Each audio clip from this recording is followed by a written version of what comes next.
Right, good morning everyone. Welcome to episode 2 of my Blue Box Corona Files.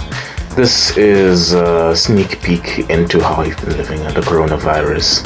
Very much isolated from the rest of mankind. I'm starting to lose my mind a bit.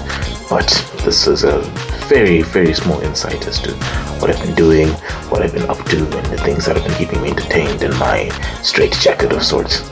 So, here's what this day will look like.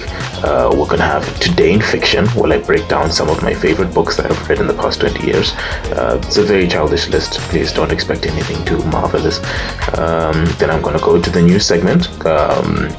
It's all important that we read the news very often, so we stay up to date and keep a hold of our mental jewels up in here, which is something I've been struggling.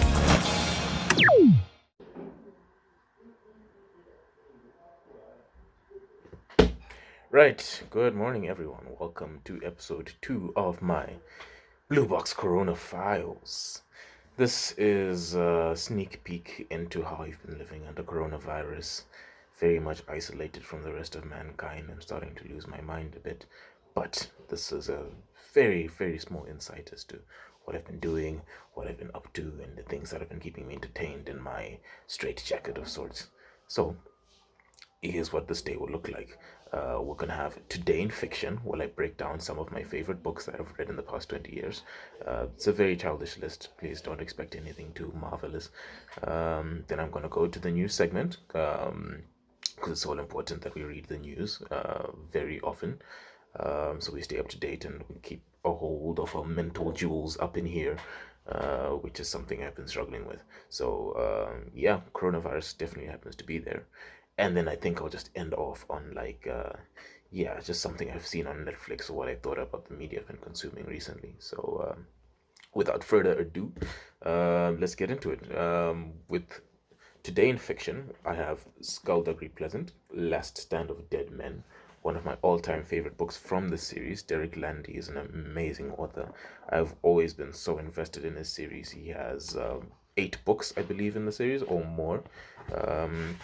I read these when I was a kid, and they're just still so good. I recommend a read, a reread, and a read back to front from the first book to the second book, and then a reread of the last book to the first book again. It is just so good, and I recommend everyone read it. Secondly, we have Crocodile Tears, Alex Rider series by Anthony Horowitz. This book, wow. I'm an African, so when I saw Anthony Horowitz made the choice to move his book series to an African setting and location, I think one of the book scenes is him literally dangling over a gorge filled with crocodiles ready to eat him. And I was like, yes, this is fan service. This is an author who realizes that he has audiences everywhere. And I was just so pleased with just the style of the writing, the flow of it. It's always so action-packed. It's always so adventurous. There's always so much tension. And this one thing I can always wish I mimic about Anthony Horowitz, because again, it's just one of the best books of my childhood. I highly recommend anyone read this twice, read it 3 times maybe. Read it, tell your mom about it, tell your brother about it, tell your sister about it, because this is good books. These really are good books, like all of them. I started off when I was very young, and they stayed with me well into adulthood. Now, for books that I haven't read before, I am working on the Kane Chronicles, Throne of Fire by Riordan.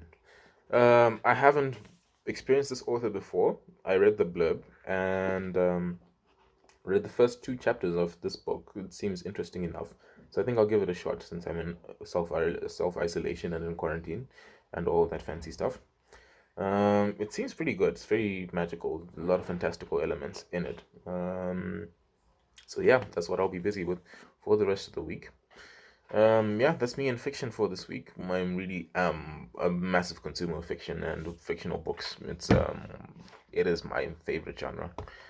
Right, so let's move on to the news section, so we keep our mental health in one piece. Right. Okay, so I've chosen 3 stories that I thought I'd like to follow. Please follow with me. The first one is that former President Obama of the United States says the internet is the biggest threat to U.S. democracy. His latest critique comes in a new interview between Obama and Atlantic editor Jeffrey Goldberg. And before we go any further, we should put into full context. Obama was discussing a media landscape dominated not just by Facebook, but by Fox News that allows Americans to choose their own distorted reality. That's the important thing here. Distorted reality, because I suffer from that a lot as well. I'm told my reality is distorted, which means he says we no longer have a shared set of facts, which is true. Everyone should have like a collective group of reliable and sources and reliable information and true stories, which is quite lacking in this moment because of the age of the internet and how algorithms allow you to tailor your content according to your preferences and according to your reality, which is a blessing and a curse because when it comes to important things like journalism, I've worked in journalism as before. I was a sports journalist. I was a student journalist as well, and I did science and tech. But it is very much important that we all get access to credible information from credible sources. So Obama's right there. And the Moderna COVID-19 vaccine is said to be 95% effective. Wow. Biotech firm Moderna announced Monday that its COVID-19 vaccine candidate mRNA 1273 was shown to be 94.5% effective in protecting volunteers in a clinical trial against the disease. This is good news. This is just amazing news. It means we can all get back to normal lives. We can all be vaccinated against corona. We can stop the spread. We can keep it controlled. We can keep it contained. So far, almost every single Western country has been fighting a losing battle against coronavirus, and it was only likely to get worse. But now this is a big ray of hope for everyone. According to the CEO of Moderna, Stephanie Bancel, this is a pivotal moment in the development of our COVID-19 vaccine candidate. If they've created a vaccine that's 94.5% effective, that's a good confidence interval. I can say that because I study data analytics.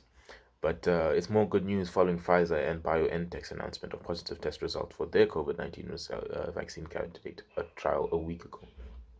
But unlike Pfizer and BioNTech, Moderna offered far more information about the recipients of the vaccine, showing its efficacy across different ages and ethnic groups, which is another good important thing. Everyone should be thorough. We don't want a vaccine that works for only one group of people. Right? So, those are our two top stories. We don't have a lot of time with these coronavirus files. I try to keep them as short and as compact as possible. So you can just get a small, teeny tiny, very, very, very, very small, very tiny, that size insight into what goes on into this crazy, crazy, crazy delusional brain of mine. But yeah.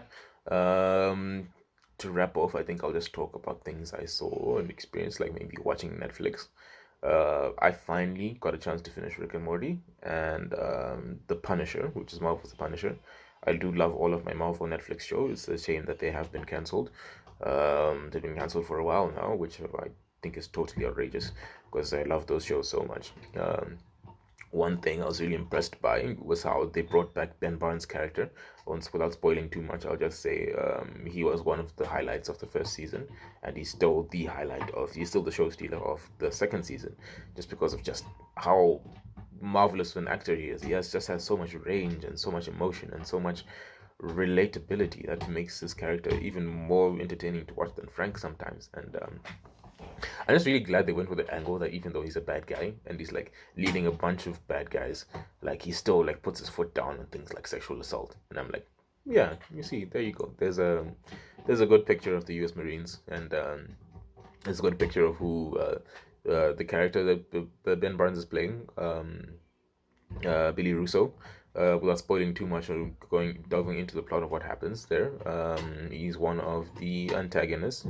I won't say I'm completely happy with everything that happened in that season because, yeah, a lot of plot threads were just seemed so meandering and they hardly connected to each other at all.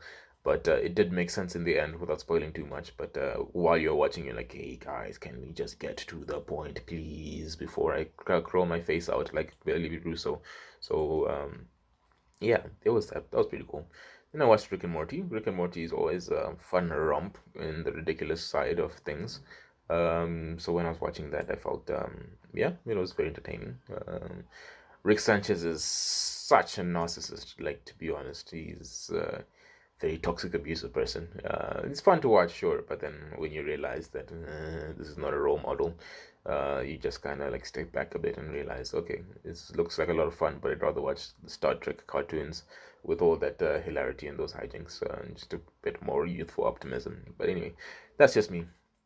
If I was a Batman Robin, I'd be Tim Drake because of just how much naivety and childishness I've got going on. But yeah, that's just me. That has been it for our 10-minute Corona Files vlog. Please do keep tuning in. If you like the content, please leave a like, subscribe, leave a dislike if you don't, whatever. Just do what you feel you gotta do.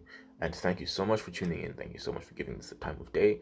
And we will be back either tomorrow or next week with more content. So peace out. This has been Tambani, checking up on mental health. Everything is good. Thank you.